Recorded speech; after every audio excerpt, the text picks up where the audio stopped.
عليكم ورحمة الله وبركاته. إن الحمد لله نحمده ونستعينه ونستغفره ونعوذ بالله من شرور أنفسنا ومن سيئات أعمالنا. من يهده الله فلا مضل له ومن يضلل فلا هادي له.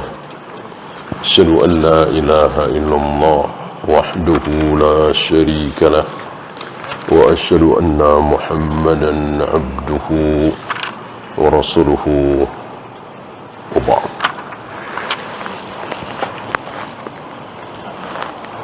Terakhir pertanyaan Syahr bin Hausyab kepada istri Nabi alaihi salatu wassalam, Ummu Salamah,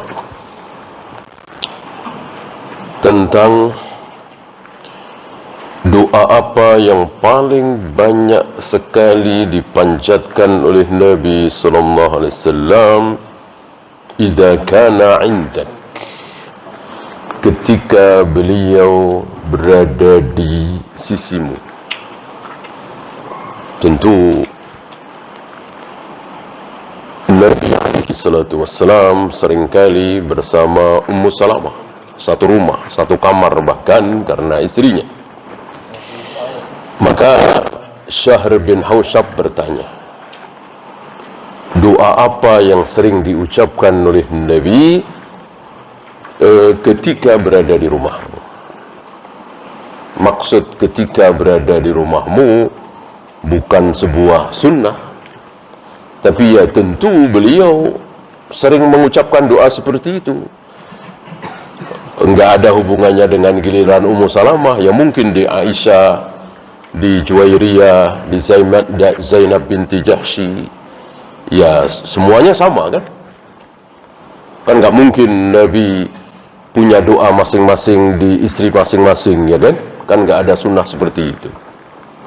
Maksudnya, seandainya Syahr bin Hausyab bertanya kepada Aisyah, insya Allah jawabannya sama.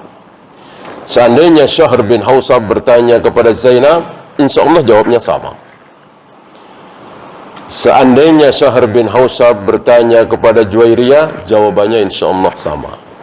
Bahwa yang sering sekali diucapkan oleh Nabi dalam berdoa adalah Ya muqallibal qulub tsabbit qalbi ala dinik. Wahai zat yang membolak-balikkan hati, tetapkanlah, teguhkanlah hatiku selalu berada dalam agamamu. Yang dimaksud ketaatan. Berada dalam ketaatan. Ketaatan yang benar tentunya. Karena ada ketaatan tapi salah. Maksudnya di mata Allah itu bukan taat, tapi di mata kaum muslimin taat. Apa misalnya? Salat nisfu Sya'ban, Maulid Nabi, salawat nariyah, puasa raghaib, banyak sekali. Ini dianggap sebuah ketaatan oleh kaum muslimin. Di mata Allah itu sebuah maksiat, bahkan maksiat besar, karena menyaingi syariat. Lebih besar dari zina, khamar, judi, menipu, mencuri, membunuh, dan seterusnya. Karena yang satu syubhat, yang satu cuman syahwat. Syubhat lebih disukai oleh iblis daripada syahwat.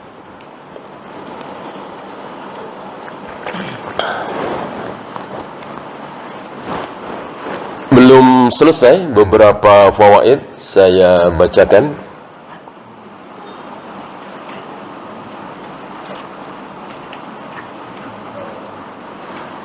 Yang belum, insyaallah, al-a'malu biqawatimiha, bahwa amal itu tergantung akhirnya. Walaupun kebiasaannya salat, baca Al-Quran, saum, sedekah, dan seterusnya, tapi akhirnya maksiat, itu dia. Itu dia. Apalagi terakhirnya murtad, selesai. Hapus. Salatnya, puasanya, zakatnya, hajinya, dan seterusnya. kalau berakhir dengan kekufuran. Kenapa? Karena tidak diteguhkan oleh Allah dalam ketaatan. Oleh karena itu Nabi alaihi salatu wassalam mencontohkan supaya terus memohon kepada Allah, supaya diteguhkan dalam ketaatan. Sabbit qalbi ala dini. Ini sekelas beliau, setakwa beliau.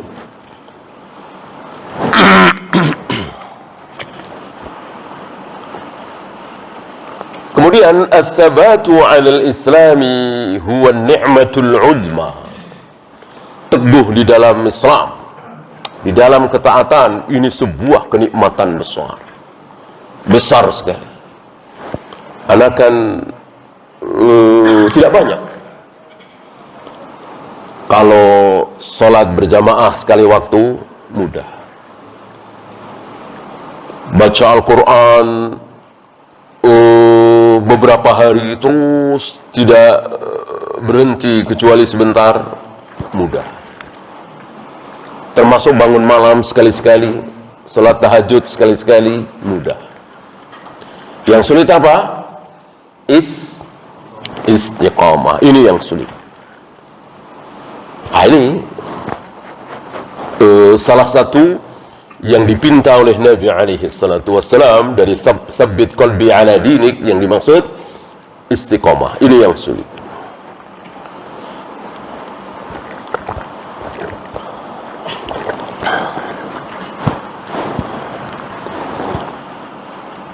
Allati yanbaghi 'ala al-'abdi an yas'a ilaiha, yang seorang hamba wajib berusaha. Jangan lupa berusaha. Tidak boleh sekedar berdoa, ya muqallibal qulub, ya muqallibal qulub. Hati kita akan dibolak-balikkan oleh Allah, ya sudah kita mohon saja, mohon terus tanpa usaha. Tentu tidak seperti itu. Tentu harus dengan berusaha. Sekelas Nabi saja tetap berusaha. Misalnya ketika beliau sekelebat melihat pakaian wanita yang bukan mahram tentunya, langsung beliau tundukkan pandangan beliau. Ini usaha. Tidak mentang-mentang iman beliau kuat, ketaatan beliau luar biasa, yang seperti itu tidak akan berpengaruh bagi beliau, lalu beliau seenaknya. Tidak. Beliau sangat berhati-hati. Tentu kita lebih harus berhati-hati lagi. Tidak boleh hanya mengandalkan doa ini. Harus ada usaha. Nanti akan dibawakan oleh beliau ada beberapa jalan supaya kita terus istiqomah. Nah, saya bacakan jalan itu.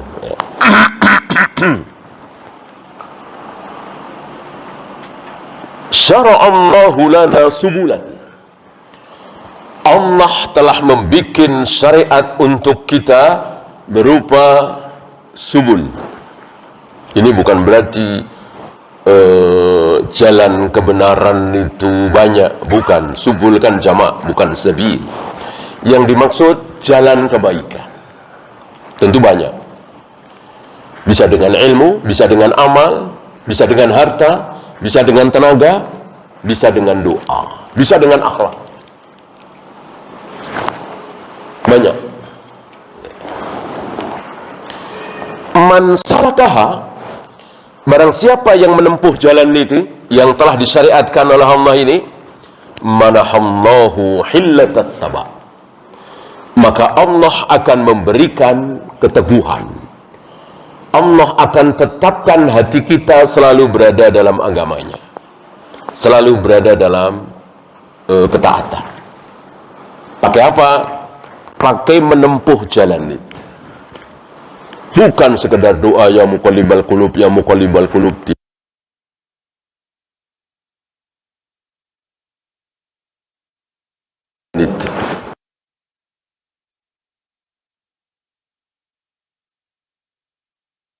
Sebutkan ada 1, 2, 3, 4 5, 6, 7, 8, 9, 10 11, 12, 13 ya. Beliau rinci membahas ini. Langsung saja, yang pertama, agar Allah memberikan kepada kita istiqomah, selalu berada dalam ketaatan. Kalau toh tergelincir maka akan kembali lagi. Kalau toh tergelincir akan kembali lagi. Begitu. Bukan melenceng jauh dibiarkan oleh Allah. Tidak ada manusia yang tidak berdosa, ya kan? Pasti salah, tergelincir, pasti kembali lagi. Kembali lagi. Kira-kira begitu. Bukan terus melenceng jauh. Nah, apa cara yang harus ditempuh? Yang pertama, nusratu dinillah,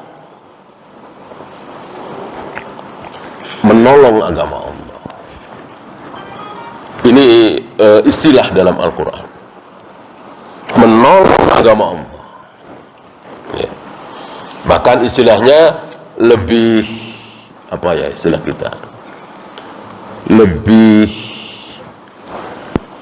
nggak masuk akal kalau bahasa Indonesia. Apa? Menolong Allah. Kan nggak masuk akal kalau bahasa kita, bahasa Indonesia. Masa Allah ditolong? Intan surullah yansurkum. Jika kalian mau menolong Allah, maka Allah pasti akan tolong kalian. Masa menolong Allah? Yang dimaksud menolong agama Allah. Tentu Allah tidak butuh pertolongan. Beliau penguasa jagat raya alam semesta. Beliau maha berkehendak. Idza arada syai'an ayyakula lahu kun fayakun. Ketika Allah menghendaki sesuatu, maka sesuatu yang dikehendaki oleh Allah pasti terjadi. Ngapain ditolong? Allah tidak butuh pertolongan. Tapi kalimat menolong Allah ada dalam surat Muhammad ya. Tapi yang dimaksud sekali lagi menolong agama Allah.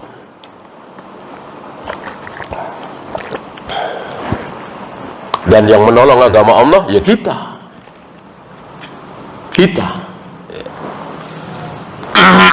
Dengan cara apa? Tadi, taat. Nggak usah muluk-muluk bahwa kita misalnya membiayai 100 orang untuk berangkat haji, berangkat umroh, ini luar biasa. Membangun ratusan pesantren, masjid, ini luar biasa. Kita tidak sanggup ya? Di diri kita. Sudahkah kita tinggalkan semua kesibukan ketika mendengar azan? Sudahkah kita jauhi riba, khamar, judi? Sudah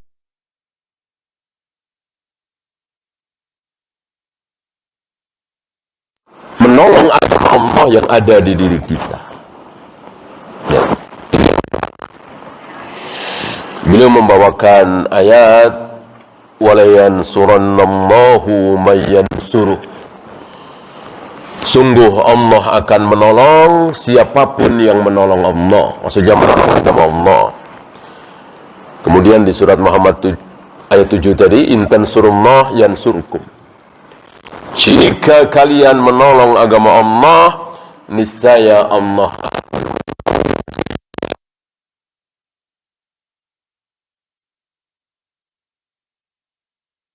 yang suruh ya.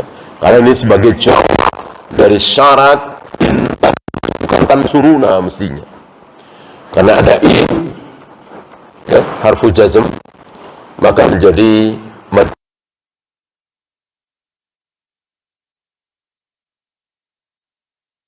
siapa?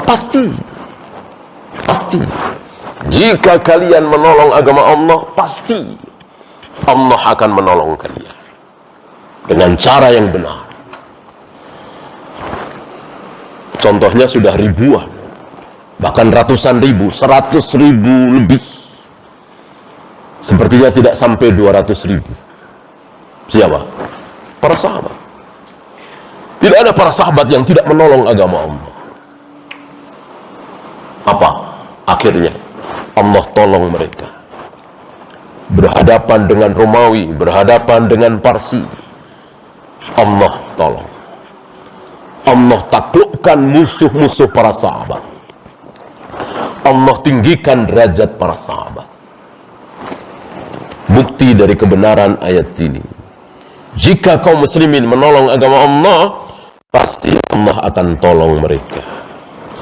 Oleh karena itu, ketika kaum muslimin, sekelompok kaum muslimin, mayoritas kaum muslimin kok dibiarkan miskin oleh Allah, dibiarkan terjajah, dibiarkan kebelangsak sengsara, maka kita harus yakin bahwa kaum muslimin tersebut sedang tidak menolong agama Allah. Ini pasti 350 tahun Allah tidak tolong kaum muslimin Indonesia melawan penjajah kafir Belanda. Kita harus yakin bahwa selama 350 tahun itu kaum muslimin tidak sedang menolong agama Allah. Dan terbukti kan, bid'ah di mana-mana, syirik di mana-mana. Ya. Ketika mulai muncul dakwah salaf, diawali dari 3 orang, mungkin lebih ya,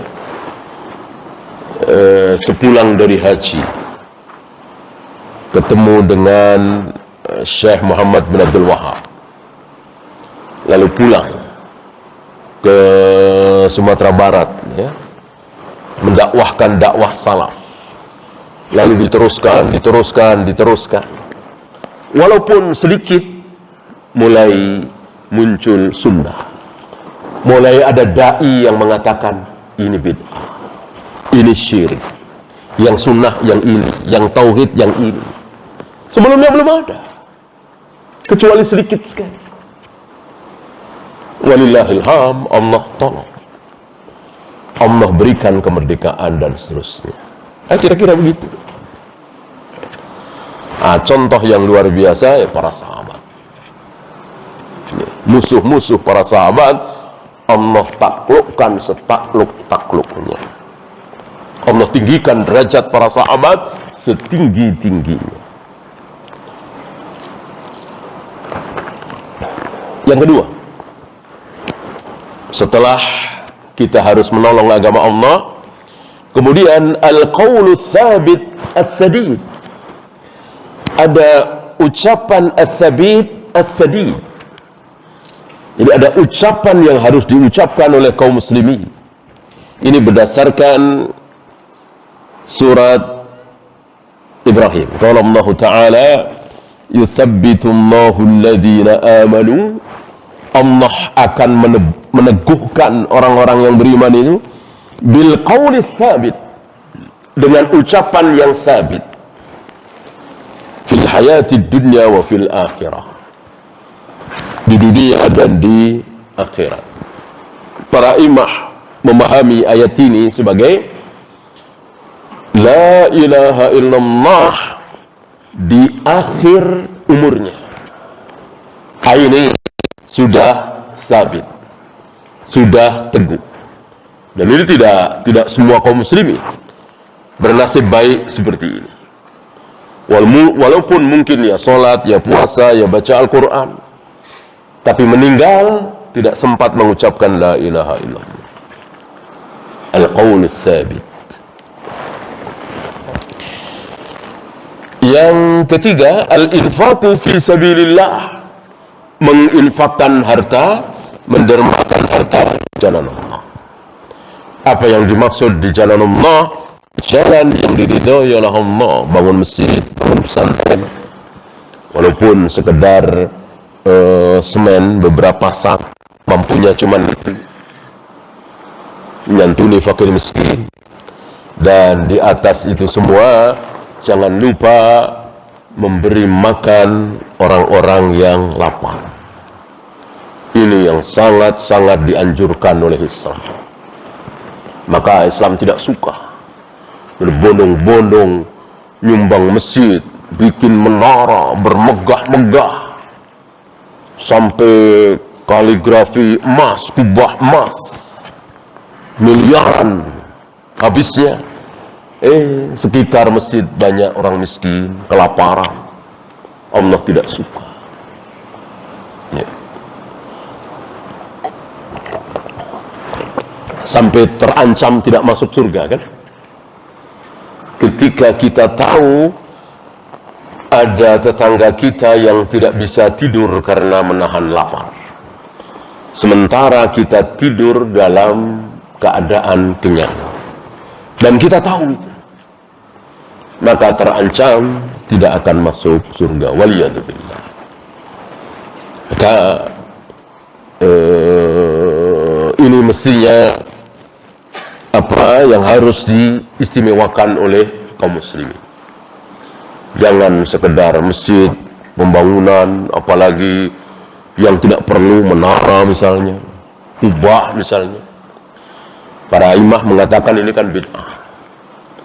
Kubah, menara, mihrab khusus, tidak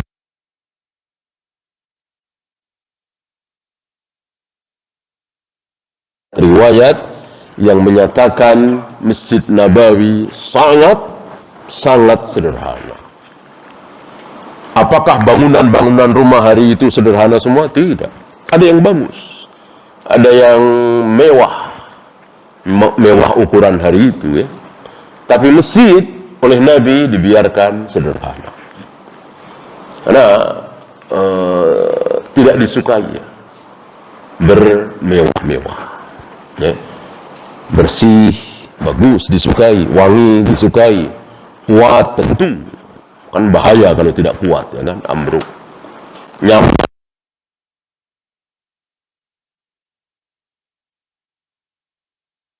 Kesan megah, jangan menghamburkan uang.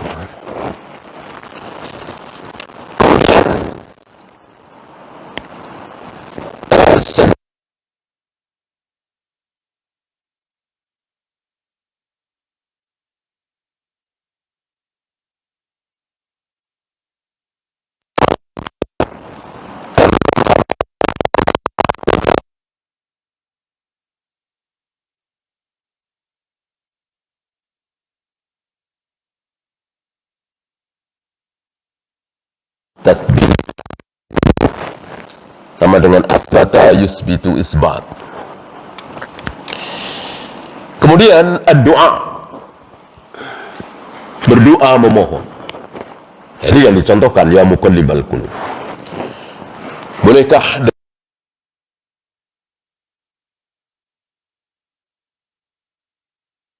saya bacakan di surat Al-Baqarah juga 250.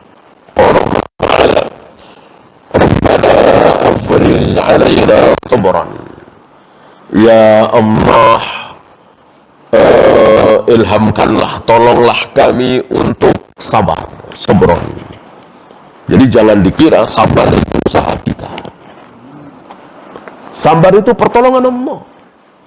Kalau Allah tidak tolong kita, tidak mungkin kita bisa sabar. Jadi jangan pernah menisbatkan kebaikan-kebaikan kita ke diri kita. Kenapa Anda sabar? Saya sabar. Kenapa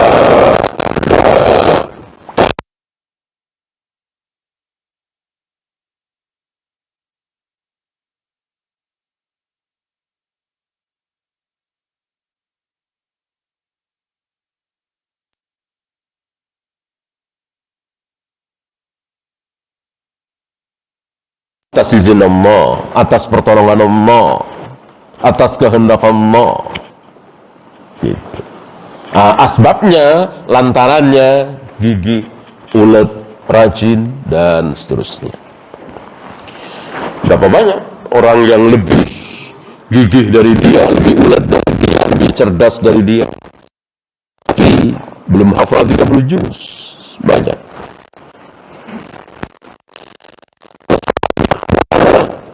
Dan teguhkanlah kaki sunnah Al-Quran dan dan tolonglah kami terhadap orang-orang kafir. Ini doa yang Allah ajarkan kepada Nabi alaihi salatu wassalam.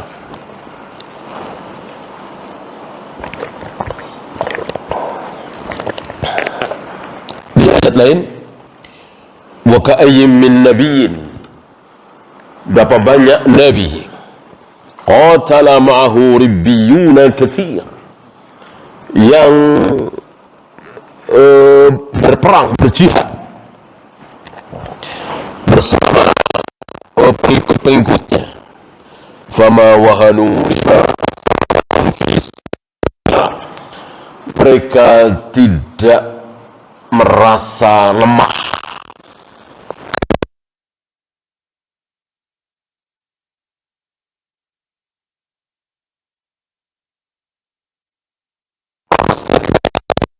ibus sabirin.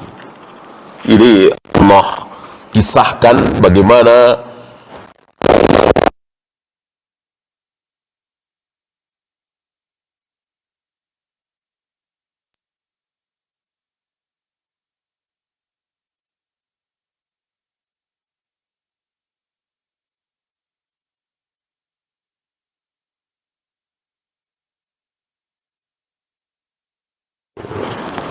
pengikut setia. Sedangkan hariku adalah Zubair bin Awwam, kata Nabi alaihi salatu wassalam. Salah satu keutamaan Zubair bin Awwam ini bukan berarti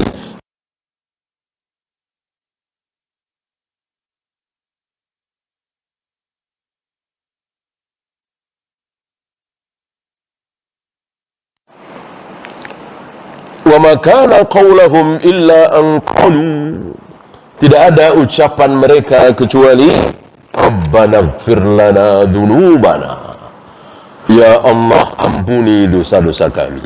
Ini kekuatan doa, sampai saking kuatnya sebuah doa sampai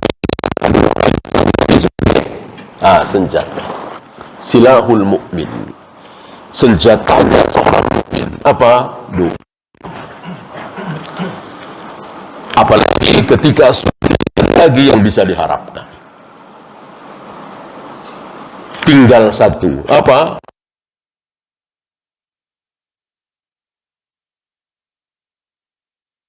Jauh mata memandang yang ada cuman air, tidak nampak daratan. Di atas sampan kecil, ombak besar. Adakah yang bisa diusahakan? Tidak ada. Satu-satunya doa.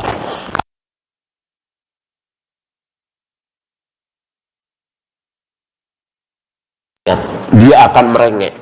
Disitulah Allah akan tolong.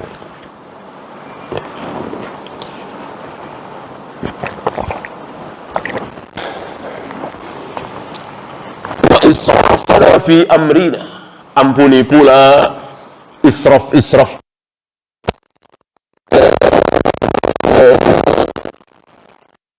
apa berlebihan dalam urusan kami. Wa tsabbit aqdamana, dan teguhkanlah kaki kami. Wansurna 'alal qaumil kafirin, yang tadi.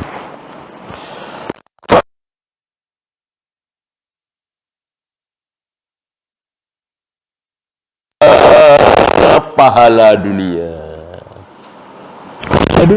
menang, berjaya, ghanimah, apalagi sukses, husna thawabil akhirah, dan pahala akhirat.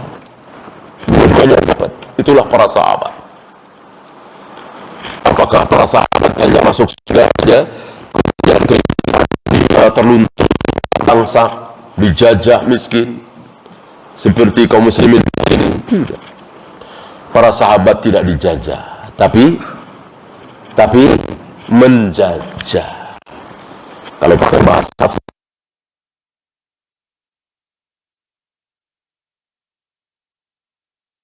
datang ke Syam, lebih pada waktu itu Syam negerinya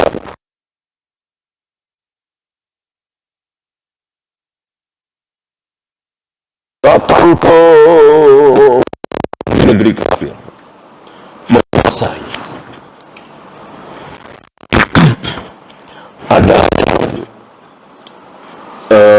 senang hati menerima masuk Islam. Ada yang tidak masuk Islam tapi mengaku kalah membayar jizyah. Ada yang tidak mau masuk,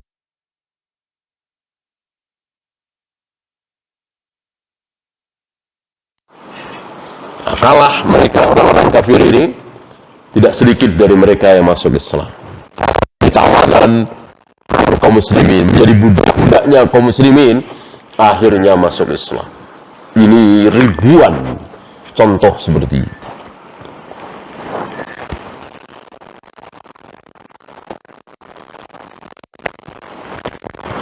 Dan tidak sedikit dari mereka yang menjadi ulama. Tidak sedikit. Jadi budak ikut ke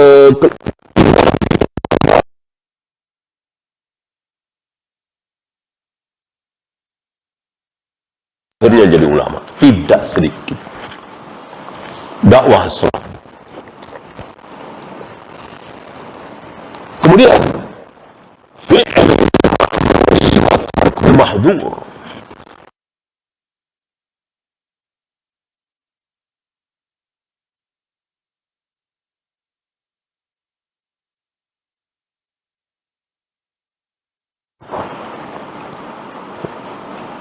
Udah tahu nih, potong jenggot haram, ya jangan dipotong. Sudah tahu nih, rebus haram, merokok haram, ya tinggalkan. Ya. Sudah tahu haji lagi, ada keinginan apa misalnya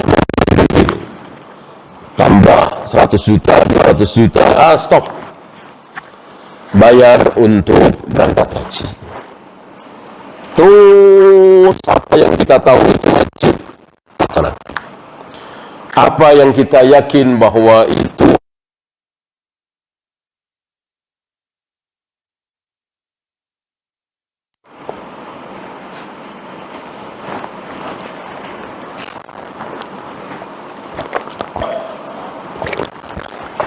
kemudian tadabburul Qur'anil Karim, mentadabburi Al-Quran.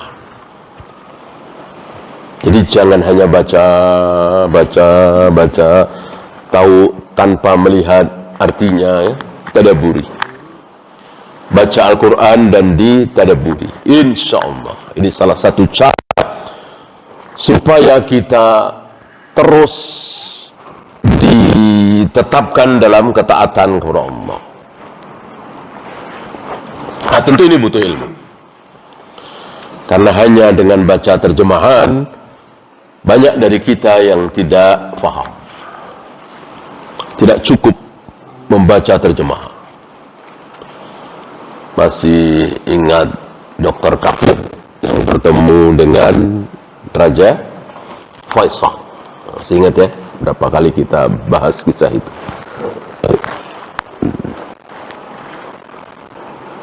Nah, dia si Dr. Kafir ini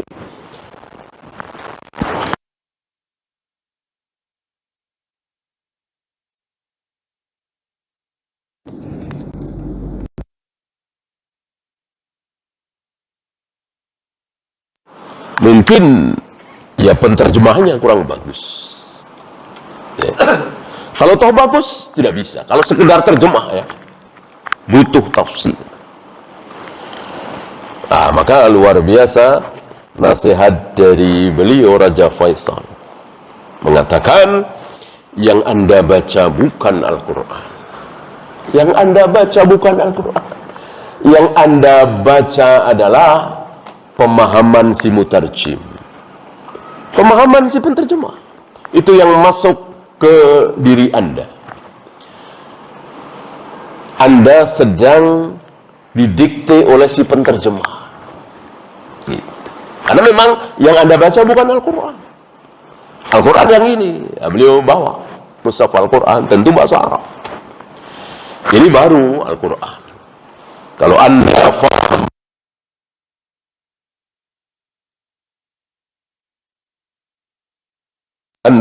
sebelum si dokter kafir ini sering baca Al-Quran, sering mendengar bahwa di dalam Quran ada suatu penuh mukjizat dan seterusnya. Dia penasaran baca, ternyata dia nggak dapatkan. Ya.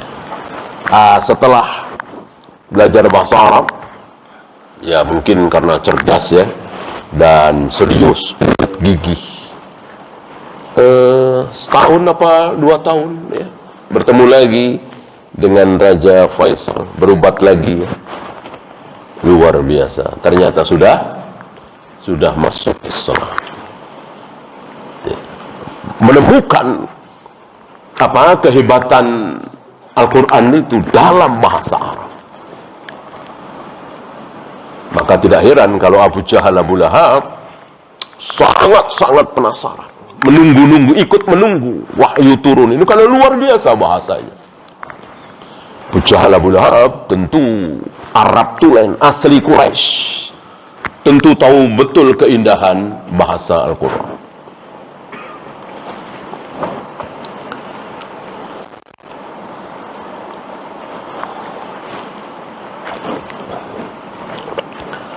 Kemudian at-ta'assi bis-salihina wad-du'ati sabiqin, mencontoh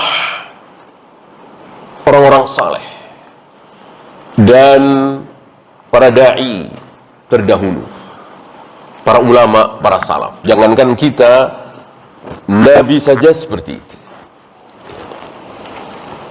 Antum masih ingat ketika Rasulullah tersinggung, dikatakan tidak adil, beliau tersinggung.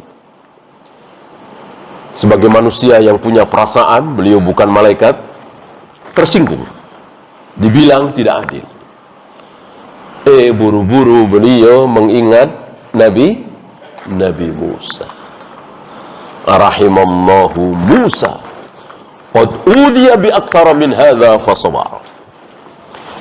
Nabi Musa disakiti, difitnah lebih dahsyat dari aku, karena sudah menyangkut fisik, bahkan farji, ya kan? Tapi beliau sabar, seolah beliau ingin menasihati diri beliau sendiri. Aku harus lebih sabar, karena nggak ada apa-apanya dibanding dengan fitnahan yang ditujukan kepada Nabi Musa alaihi salatu wassalam, sama dari kaumnya. Kan yang mengatakan Muhammad tidak adil kan kaum beliau. Sama dengan Bani Israel yang mencaci maki Nabi Musa, memfitnah Nabi Musa masalah farji, fitnah yang sangat kecil. Nabi Musa sabar. Kok aku cuman segini nggak sabar? Kira-kira begitu. Beliau merasa kecil di hadapan Nabi Musa, merasa kecil di hadapan Nabi Yusuf, padahal beliau jelas jauh lebih mulia dari Nabi Musa, Nabi Yusuf apalagi. Nah, inilah beliau ya, tidak merasa hebat dari yang lain.